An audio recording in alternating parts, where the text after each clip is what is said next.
Welcome to Tammy Nation. Let's go.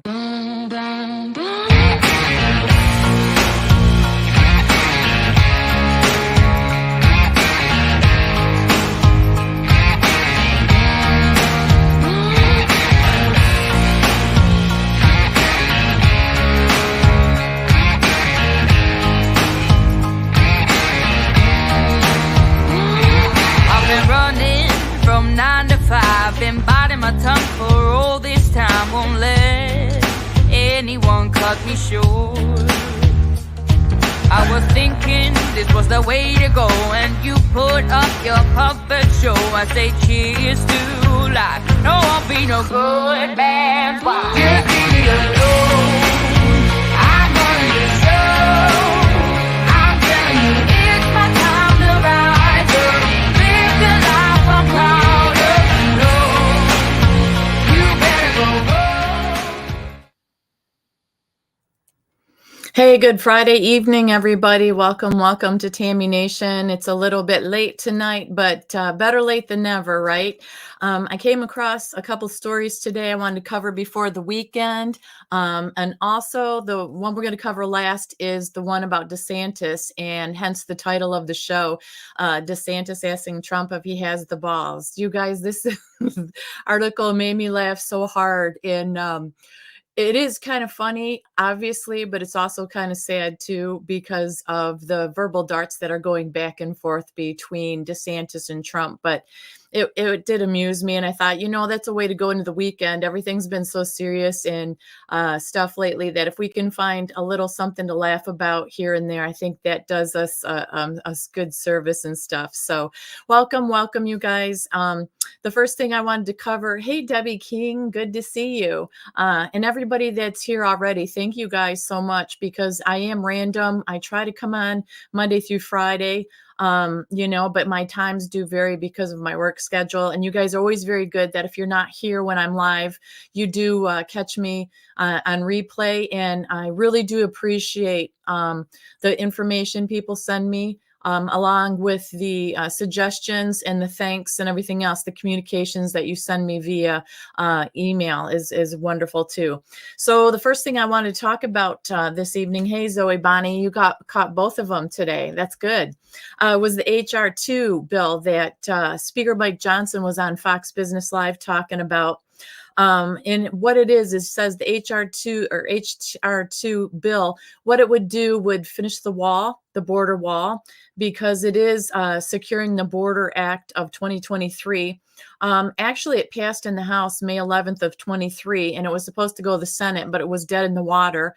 And I tried to research on it, and that's all I got, that it was dead in the water. Nothing came of it after May 11th. However, I saw the interview where Johnson was talking about wanting to get this bill passed, that the Senate should pass it immediately. This Biden administration should take it on.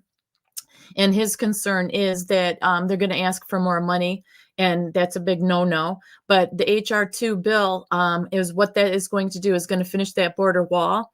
It's going to end the catch and release, which we've heard about before. Hey, Camper Man, it is good to see you catching a live one. And yes, he does have big ones. He has the biggest ones that I know of. The other thing that HR2 would do would be able to reform the broken asylum system.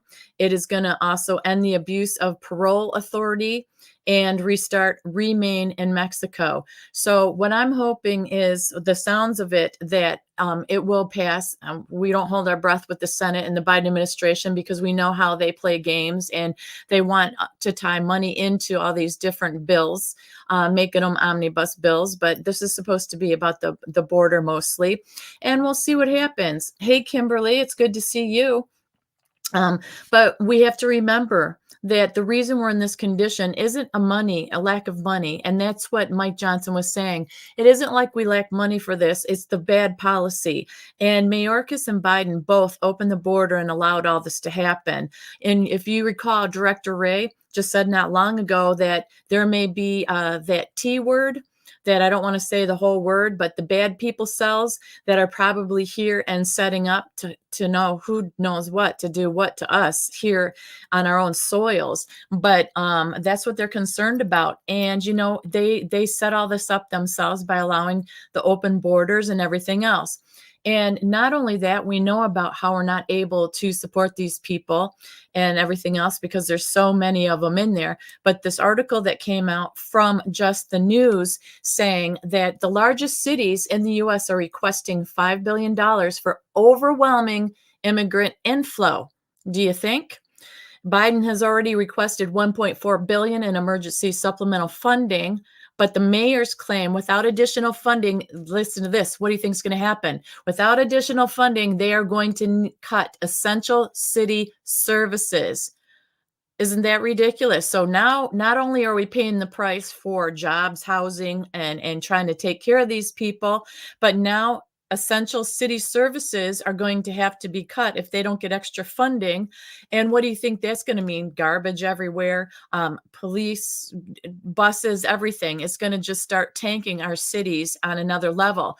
So who's involved in this? The mayors of New York City, Los Angeles, Chicago, Houston, and Denver.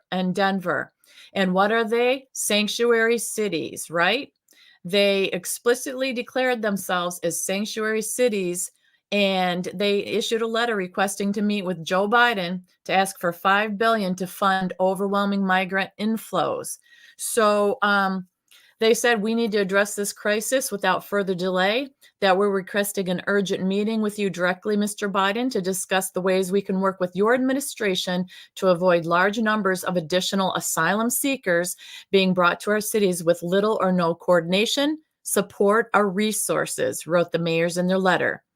According to the Homeland Security Secretary, Mayorkas, 600,000 individuals entered the U.S. in the fiscal year 2023 without being intercepted by Customs and Border Patrol, while another 900,000 were intercepted and turned themselves into under humanitarian parole and pursue asylum applications. So Denver is apparently spending $2 million per week on migrant shelters. New York City, they've spent $1.7 billion, and Chicago has spent over $320 million. So New York City has faced the most of the arrivals of these people, but they are maybe facing reductions in state funding that offset the 30% of migrant-related costs as Governor Hochul seeks to close a $4.3 billion budget shortfall. So that's a shortfall, $4.3 billion with a B, not an M. Chicago faces a budget gap of $538 million, almost half of what is from migrant spending. Denver has reduced guaranteed shelter for migrants to 37 days for families and 14 days for individuals due to further resource strain, which means they don't have the resources to house or help these individuals.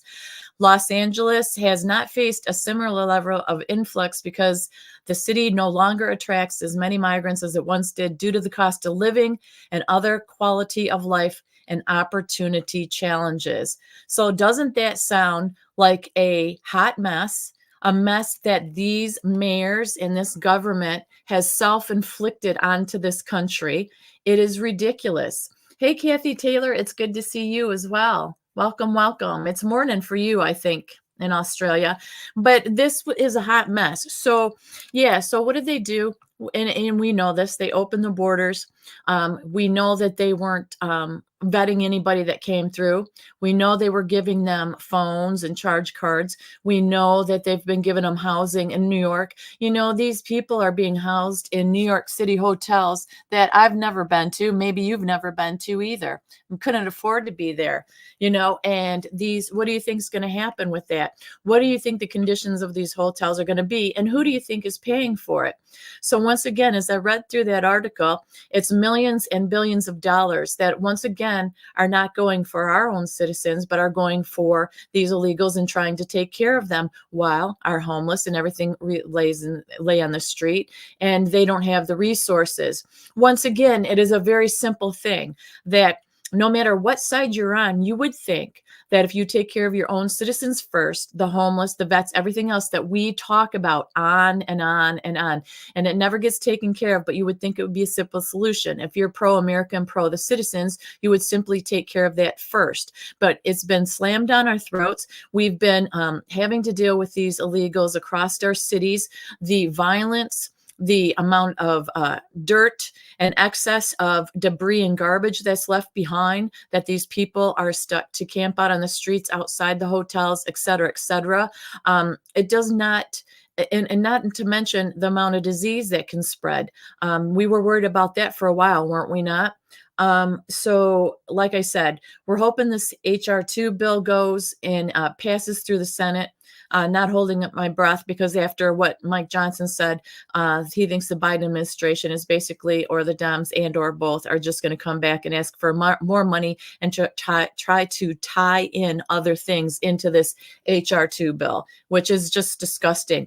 So where is the breaking point? If all these sanctuary cities are over budget and underfunded now, asking for more money, wanting to go to Biden themselves, saying, hey, even though we're a sanctuary city, the amount of people that we are intaking, we cannot take care of them anymore. We have no room, we have no funds, we have no capabilities. What is the bottom line for these people, this administration, before they take action on this?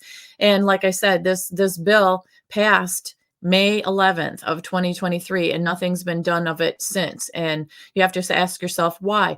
What is the breaking point? What is going to be the end all to all of this is my question. So, yes, Debbie King, that is the money washing stuff. That has been rampant all over the place, That's been getting exposed like crazy. Hey, Chris Gilbert, it's good to see you too. We see the exposure of it. We see what's going on with that. So it is just very frustrating, because we haven't talked much about the crime and violence and stuff that has it's not even in the media a whole lot, about the different things that are happening in these cities that are close to the border, and also in the cities that these people have been bused and shipped out in, the different amounts of attacks, whether it's robbery, whether it's hurting somebody, female or male, and it goes on and on. It's just like they said, they don't know even who is here. When you have the director saying that there could be that T-word cells here, planning and organizing, that's not very comforting, and we should all be on high alert. Well, guess what? If they would have closed the borders, we wouldn't need to be on high alert. I mean, how dare they have the gumption to say be on high alert in our own cities when you're the ones that let them in? So there's a lot that needs to change, obviously, and a lot needs to be cleaned up, because this just isn't making sense. It hasn't made sense, but it's just getting worse and worse for us, the American citizen. We are the ones that seem to be the paupers. We are the ones that they aren't concerned about. And I'm hoping that Speaker Mike Johnson is going to get this and do this as best he can and get it pushed through and make some sense out of the nonsense that is in our government these days. So the next thing I want to talk about is the New York trial going on for Trump with the overpricing of his businesses, and how they think that he did wrong in that. Eric Trump was on the stand, and so was Don Jr. Eric Trump issued a statement, and he said, "We have some of the best assets in New York. We've never had a default. We've never missed a loan payment. And this state is going to hell. And it's because people like the Attorney General of New York." He said, "We are going to win this thing. I promise that we're going to win it, because we haven't done anything wrong." He said, I saw the video on Eric and Don Jr. sitting in court. Some of the media and paparazzi, or whatever you want to call them, that were in the courtroom were taking all these pictures. And you see Don Jr. and Eric both sitting there. They're well groomed. They're well dressed. They're sitting there. They're not posing for the cameras. However, the judge is posing for the camera. That judge, he's very creepy looking, and he's smirking. He's egotistical. It crossed my mind to think that here are these people. New York is falling to pieces. Trump has done great things in New York with buildings and everything else, re-landscaped a majority of it. And here it is now, his family's being brought to trial for this ridiculous, nonsensical stuff. We know the amounts that, the judge and they're claiming that Trump and them, that Mar-a-Lago's only worth 18 million when we know it's worth millions and billions, and that kind of stuff. So we don't have to go over all that. But the point I'm trying to make is, when I looked at these videos and it crossed my mind at how classy and elegant and regal the Trump men were sitting in court, and how they weren't posing. They were just looking around at the cameras and the judge posing, and other side posing for these cameras and getting their Kodak moment. And I thought, man, that takes a lot of restraint, because I would be fuming, and I'm sure they're fuming underneath. But then I turn around and I think about Hunter Biden. And we all have said many times that even though things are being done with Hunter Biden and all the information we have on him, he's not in front of a jury. He's not sitting there. He just got some charges wiped out again with the gun charges and doing having drugs and having a gun illegally, and all that got washed away. And there are other charges and other things they are working on, definitely. But it crossed my mind of how Hunter would look sitting in a courtroom, and the images that we have of the Trump family versus the Biden family are complete opposites. And with the Biden family, it is all in their own images. It's all in their own words. It's all on the own videos out of their own mouths. We have plenty on Hunter going on. They've got a lot going on with Joe himself. There's a $200,000 check that was written right to him, and another $40,000 check that was written to him that Marjorie Taylor Greene's been talking about, that has, we're going to just call it bad business dealings and money washing type of dealings going on. So they do have a lot of information on these men and this family, but they aren't the ones that are being in court and tried. And I'm going to bring this up here. So we've got Trump and his son sitting there. Like I said, in that Trump trial in New York, there's no victims. All the loans, we've heard a million times, paid back in full, paid back with interest. So a lot of money was made. It is business in New York. It's how you do business. Nobody, even the CEO of the bank that gave the loans, said there was nothing wrong. They aren't making any complaints. Who's making complaints? Nobody's making complaints other than, who, the attorney general there, that has it out for Trump and is trying to make a name for herself. There was a statement out today, I don't remember who it was that said it, that said she doesn't show up for court unless Mr. T's there, because she wants that opportunity. That other times when she's not there and Mr. T's not there, it's because she can't make it.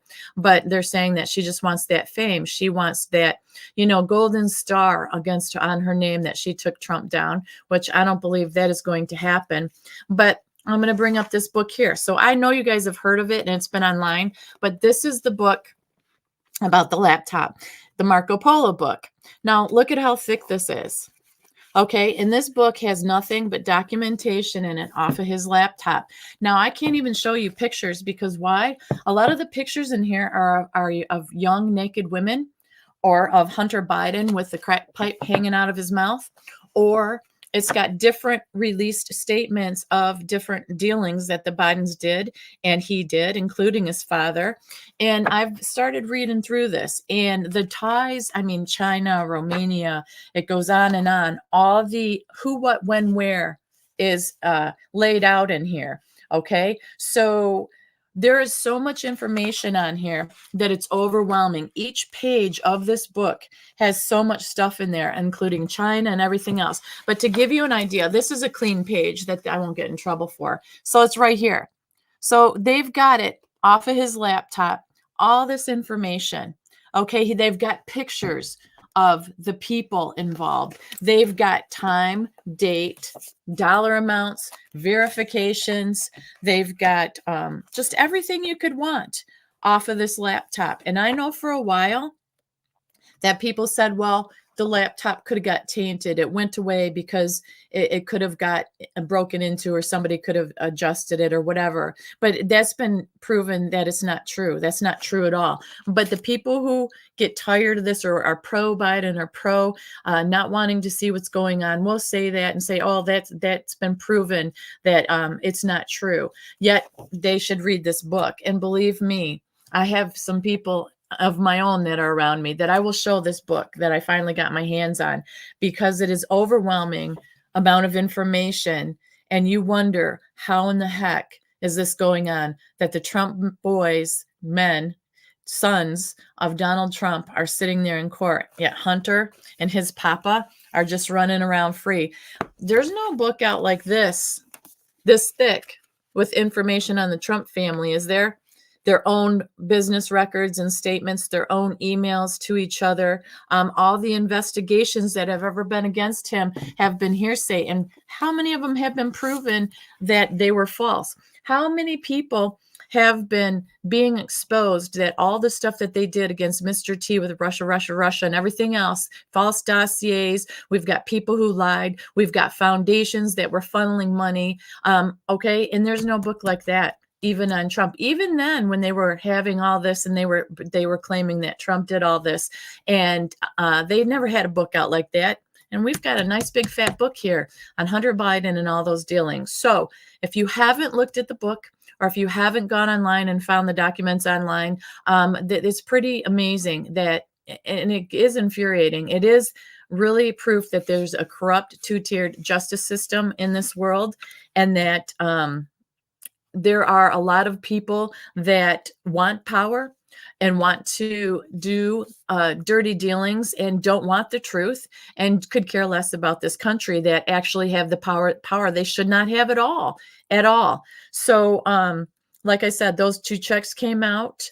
The people are frothing at the mouth, some of them on the internet. Some of them are actually college kids that are foaming at the mouth that the Trump boys were on the stand. And, you have to remember, anybody who would laugh at that and think that that is a wonderful thing, and see he's going down, yet ignore Hunter Biden, ignore the things out on them, they have a lopsided way of thinking, and they have a distorted reality. Because if you're a normal person, you want the truth, and you want both sides to be dealt with equally, and you want it to be fair. And that is not what's happening. And a lot of these college people that you see make these weird little comments, it is juvenile, and it makes me worry for our country. It really does, because if you cannot have an educated conversation, or a decent conversation, and all you're worried about is memes over and over, and you're saying, ha ha, Trump's going down, his family's going down, that's not educated. That's not using your brain. That is not trying to find out the truth. That is not trying to make a difference. And it's scary when you look out there at some of the stuff going on college campuses, including all the protests and stuff that we've dealt with recently. It's all lopsided, very lopsided. Hey, Christopher Sandor and Redhausen, good to see you guys. Have you researched the canals, twice the shipping? No, you know what, Debbie, I have not ventured down that path yet. I will check into it though. But we're getting it from all sides, from the inside. It's not just China, it's not just Russia, it's not just these different countries. We are taking it, the hits from the inside, our own people that are supposed to protect us and represent us and want the best for this country. And it's just ridiculous anymore. I can't stand it. The other thing that we're going to talk about that ties into the trial here, and the bad things that are going on, that the Trump family is supposedly bad. But as I showed you with the Biden family, they have this book out. This is another little bit of icing on the SHIT Trump cake, unfortunately. So we know that Trump's been issued a gag order. He's not supposed to be talking about the judge or his head clerk, because apparently Trump has said things about her. Well, now there's information that came out about the clerk. Allison Greenfield is the clerk. So what's going on is, this is according to Slay, the paper called Slay, and it came out today. And it was written by somebody, and this came out and information come out by a man who runs a page on Twitter that's called Judicial Protest. And this is what he does. He goes around and he just pulls out both sides of different events going on in the judicial system. So what's going on is Allison Greenfield, who's the top clerk for Judge Engoron, has basically violated judicial rules over the donations to Democrat politicians. Now, reading through this, I wasn't surprised. It just seems typical, but it is just another facet of the tilted justice system that's going on out there. So what happens is the rules do prevent officers of the court from making excessive political donations.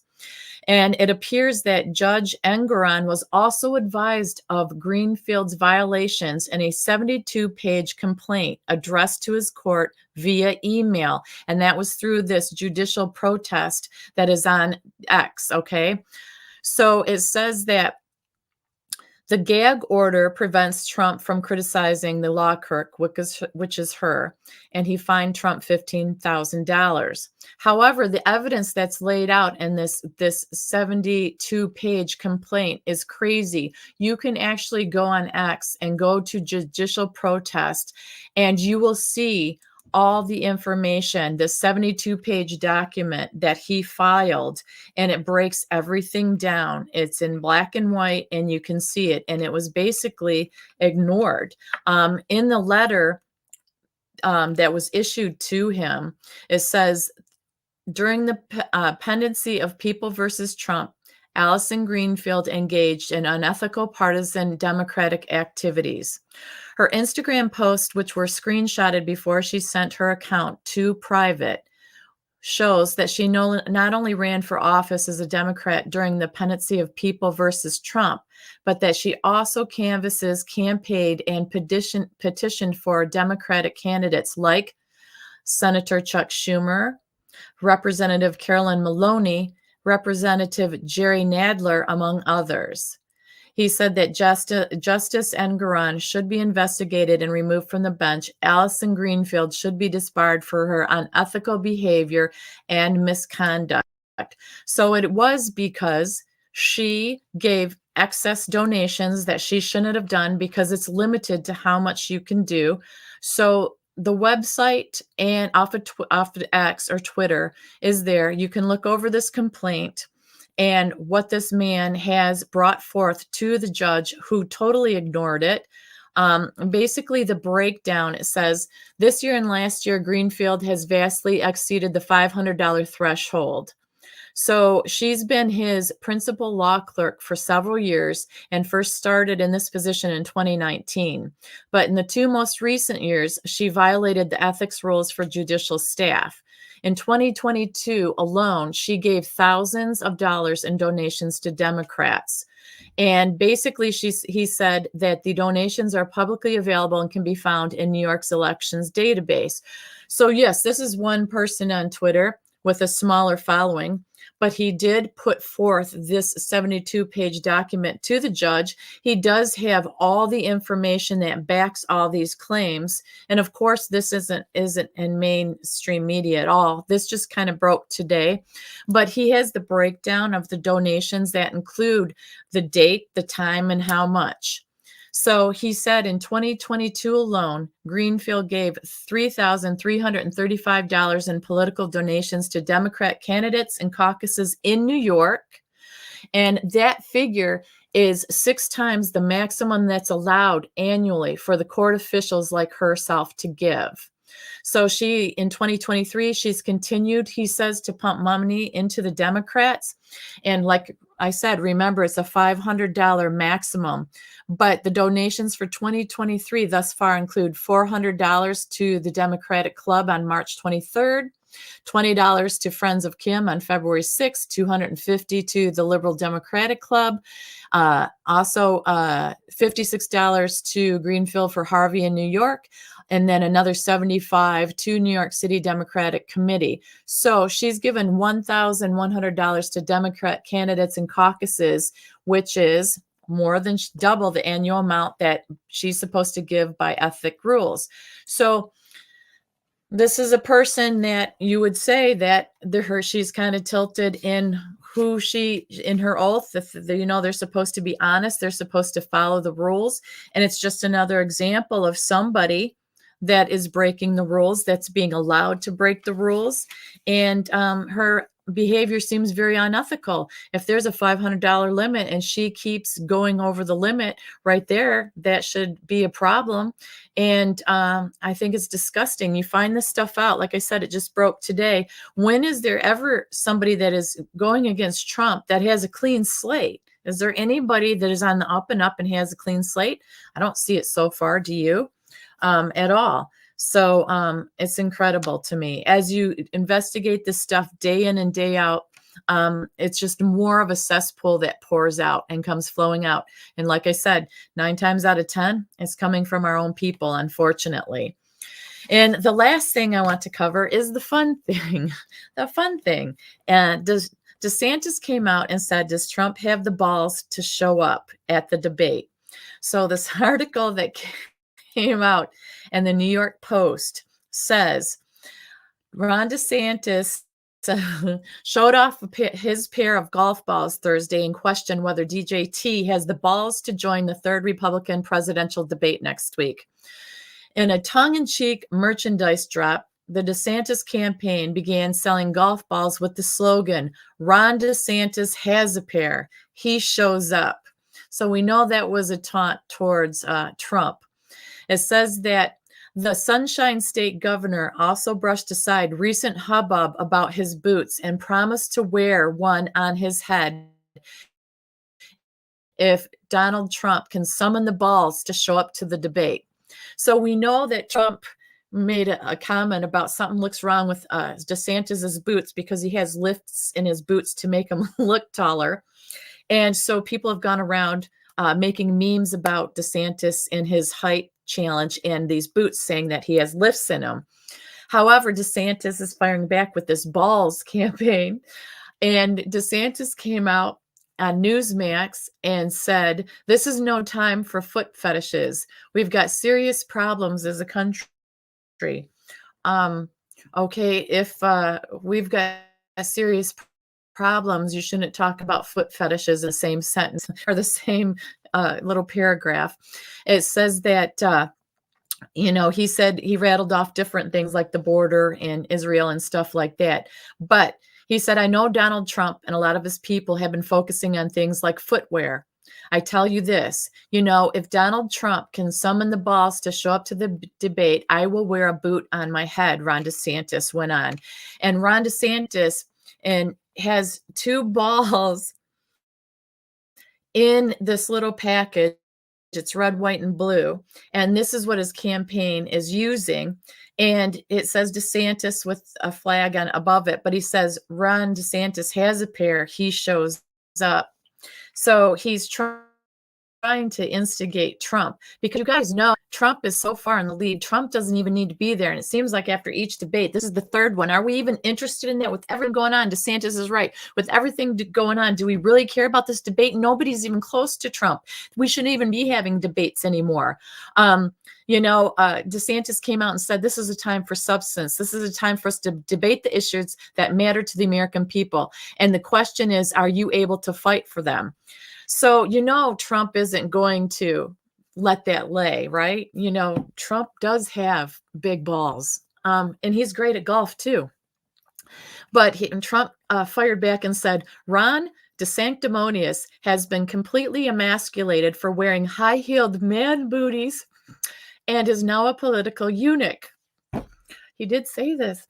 He's the last person who should be talking about balls. Now, Jason Miller is a senior advisor to Trump. That's what he told the Post in response, okay? So Trump loves to swing at golf balls, and he has very many resorts. He has contended that debating candidates polling significantly below him is not worth his time. And that's so true. It is not worth his time. He's got a 45.9% lead over DeSantis. And the thing is that he's so far ahead of the game without even showing up. Why would he show up? I mean, it would be a good time if he showed up, but another comment that came out was Chris Lasavita. He's a senior advisor to the Trump campaign. He told NBC News in June that he's not surprised Ron DeSantis is looking for a set of balls. And he said some of the former president's allies have also outright taken aim at DeSantis's manhood as well, christening him Tiny D, like Tiny DeSantis. So basically, during the 2016 election cycle, Trump addressed questions about his own manhood from another Florida Republican Senator Marco Rubio. He referred to my hands, suggesting as if they're small, something else must be small. Trump quipped at a debate during the riff on Rubio. I guarantee you there is no problem, added the 45th president. I guarantee. So yes, Mr. T does go for different little nicknames. He does comment on people's looks. He does comment about stature. Yes, he does. He's just kind of blunt about it, but you have to remember, they call him the Orange Man. They call him all kinds of things, talk about his hair and everything else. So this balls thing is being tossed around literally by a bunch of people. And like I said, we'll have to see who has the biggest balls and the best balls, and the best ball man win is all I've got to say. But I think DeSantis, oh boy, it is kind of funny that he would bring the balls thing up, trying to fire back because of his man booties, as Donald Trump says he wears. But really, I just think that it was kind of a mistake for him to do that, because there are going to be so many memes out there, and there's going to be so many things about balls out there, and I bet you none of them are going to benefit DeSantis, unfortunately. Yes, Patriot Starfighter. Hey, good to see you. Sounds like a boxing ploy to get a title fight. Yeah, right. Exactly. It is funny though. And like I said, the article just came out today in the New York Post. And when I saw that, I just started cracking up, because everybody really liked DeSantis once Trump endorsed him. He came out of nowhere because he was nowhere. Trump endorsed him. Then he flipped it on Trump. And instead of backing Trump and supporting Trump and just trying to stay cool and be a good governor, he decided to take Trump on. And now the next thing you know, he's dropped. He's pretty much kind of insignificant as far as the presidential run anymore. The ratings and polls talk that. It doesn't even have to be you or me or Trump saying that. I mean, it's in the numbers. It's in the polls. And for a while there, Vivek Ramaswamy was beating him. And I don't know if he still is or not. I just know that Trump is way out there ahead. And Trump had said to everybody that we shouldn't have debates anymore. We should just stop. Everybody should just unify and get behind me. I'm so far in the lead. And you've got these little people, and they're ankle biters. They're just coming ankle biters. They're just annoying. It's like it's another way that the Republicans just aren't unifying and uniting. And why aren't they doing that? It's just terrible. So that's the latest. I don't think that this whole Trump have the balls to show up for the debate's going to work. DeSantis wearing a boot on his head. Yeah. Who needs to see that? I think Trump's time spent away from the debates, out there doing different speeches, holding different events, reaching out to the American people, and talking about the hope and the policies that he's going to enact when he wins 2024, I think is far more significant than debating with some of these people. Like I said, what about just these people that are running? Let's give us your policies. Stand out there, and instead of worrying about attacking Trump, what are your policies? What do you have? Give yourself a leg to stand on, so to speak. Let's try to why don't you try to take Trump out of it? How do you stand on your own accord? What are your policies? What are your beliefs? What do you stand for? Like I said, people are ankle biters. People want to ride on Trump's coattails. Trump's name holds tons of weight, like him or not. It does. You get an endorsement by Trump, and you're going to excel. You're going to be getting ahead of the game in life. And why is that? Because people don't forget, Trump proved himself for the 4 years he was in office. We know the shape and the condition that America was in. He was the one that everybody said was going to get us into WW3. That never happened. It's happening now. And that's not Trump. You can't blame that on Trump. This world, if Joe Biden would have just put us on autopilot and just ran the way Mr. T had it, we'd be doing pretty good. And Biden would probably have a leg to stand on of his own. Instead, he wiped everything out. And now you look at the condition of this country inside and out, from every level, from the visibility of what's happening on our own soil in our own cities. The visuals don't look promising. Look at what happened inside of the rotunda with the protests there. Look at what's happening around the world, and things are intensifying.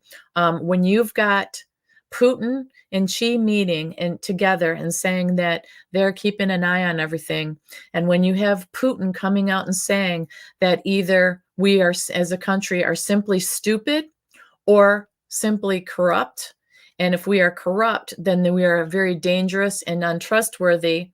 Those are not compliments at all. And that's what this country, unfortunately, has turned into. But we, the people, are still fighting. We, the people, are not giving up. And the thing is, the leaders, and unfortunately, some of the people that have the power are the ones that have tanked us that fast. So you can make fun of Mr. T all you want to. You can make fun of how he looks. You can say back in the day he hung around those people. But remember, people do change. People do grow. To me, he has shown nothing but loyalty to this country and to the people. He is a man that has been a builder and did great, wonderful things and built beautiful buildings in New York City and on his different golf courses, et cetera, et cetera. When he had the TV show, he ruled the ratings for the TV show. And remember, that channel loved him. Everybody loved him when he could do something for him. When they realized he couldn't be bought, sold, and paid for, then that's when everybody turned on him. And it just gave us realization of how nasty, how dirty politics are, and how easy it is for people to be bought and sold and paid for and sell this country out and sell we, the American citizens, out. I don't believe there's anybody right now that has confidence in this administration and wants to send their loved ones to battle across the world because of the weak leadership that we have. I know these military people, men and women, took an oath, and that's what their job is. I get that. But there's great concern for me with these people being out there fighting under this kind of administration because there is no plan.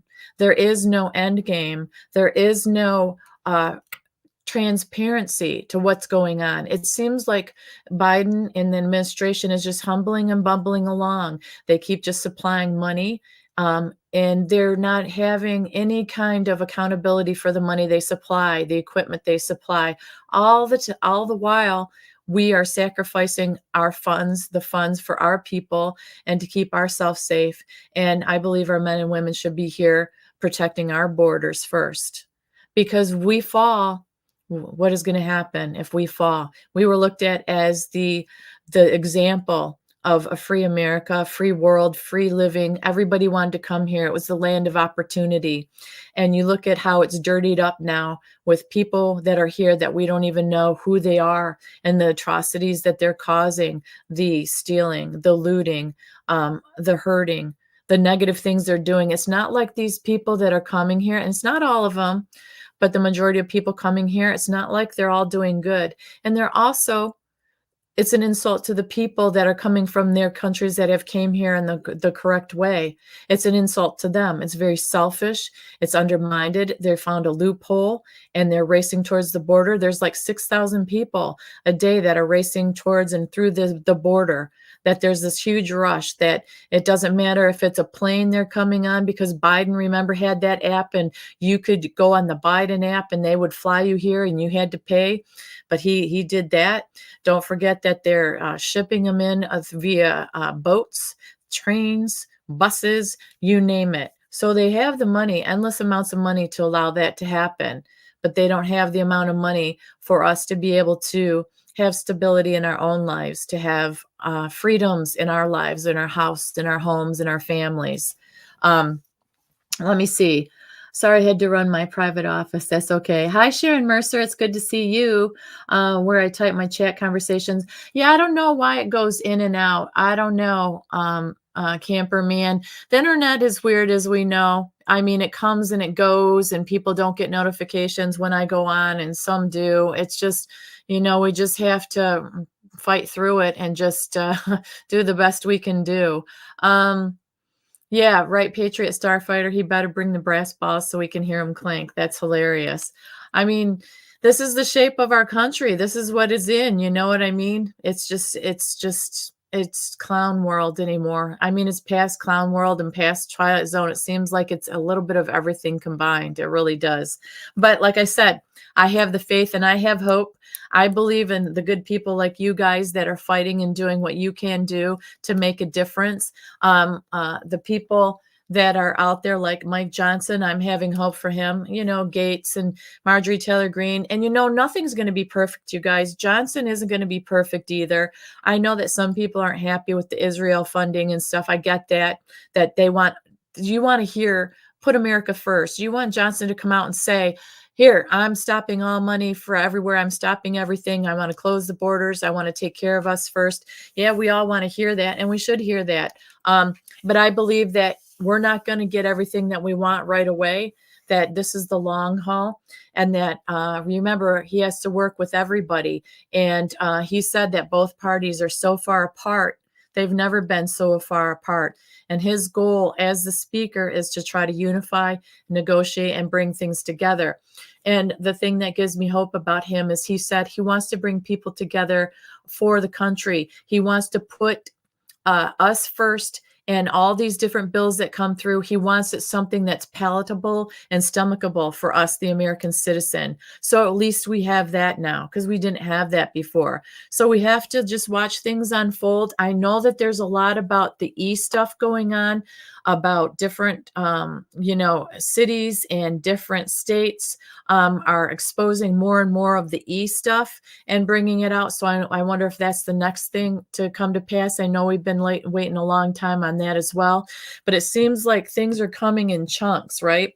Chunks of exposure. Like it takes all this time to gather the right amount of information and then to expose it. And then you have to have the right people to take motions to activate the different subpoenas to people and the different legislation towards people and calling them out. Because don't forget, for a while, all that information was out there, but it was suppressed and nobody was bringing it forward to bring charges or anything else. But it seems like we're having a slow momentum of that coming. And to me, that's a bit of a forward motion. And I'll take a bit of a forward motion than backwards motion or stagnant motion anymore. So, we'll have to see what happens.